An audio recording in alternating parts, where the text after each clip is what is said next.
Good evening from Darjeeling. তো এইমাত্র দার্জিলিং এসে পৌঁছালাম। আর ইস্ট সিকিমের যে ট্রিপটা ছিল আমাদের পুরোটা ক্যান্সেল হলো, কারণ ওখানে এমনই পরিস্থিতি, বরফ জমে গেছে। তো একদমই বন্ধ করে রেখে দিয়েছে, কোনো পারমিটই দিচ্ছে না, পারমিট ক্যান্সেল হয়ে গেল আমাদের।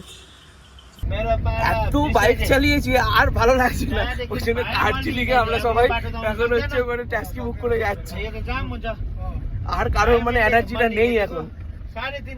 এখন আপাতত হোটেল থেকে আমরা মহাকাল মার্কেটে যাচ্ছি। এই যে আমার সাথে রয়েছে SM, পার্থ আর আমি তিনজনে। আর একজন একটু শরীরটা খারাপ বলে আসতে পারছে না। বার্থডে টু ইউ সঞ্জুদা, হ্যাপি বার্থডে টু ইউ সঞ্জুদা, হ্যাপি বার্থডে টু ইউ সঞ্জুদা, হ্যাপি বার্থডে। এই ফার্স্ট টাইম এখানে কাটা হচ্ছে পাহাড়ে একদম। আর ঠিক অসাধারণ লাগছে, জাস্ট অসাধারণ লাগছে। সামনে না না আমাকে ঠিক না পাহাড় আর তার মধ্যে হচ্ছে কেক কাটা চলছে, সঞ্জুদার বার্থডে সেলিব্রেট। আর এটা তো এখনো পর্যন্ত চলছে ভাই, এখনো চটপটি নাকি। জাস্ট অসাধারণ এই দৃশ্যটা, এই দৃশ্যটা জাস্ট অসাধারণ।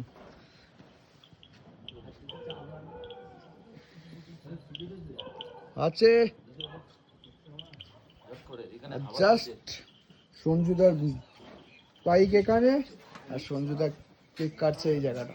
আর আমার জায়গা বাথরুমে, খালি দৌড়াচ্ছি বাথরুমে।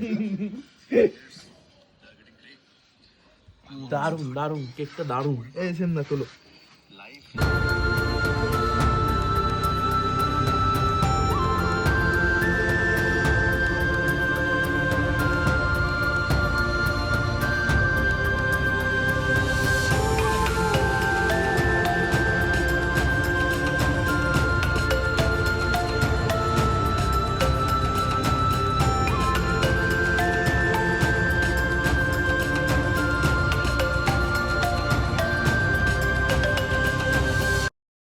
Good morning from Darjeeling. তো আজকে আমাদের ঘোরা সমস্ত কিছু শেষ হয়ে গেল। তো এবার বাড়ির উদ্দেশ্যে যাব। প্রত্যেকেরই প্রায় মন খারাপ। তো এখন ব্রেকফাস্ট চলছে। আজকে নিয়েছে আলুর পরোটা, ডিম ভাজা এর পাশে আছে, এই যে খাচ্ছে এরা সব। খাবে খেতে হবে না।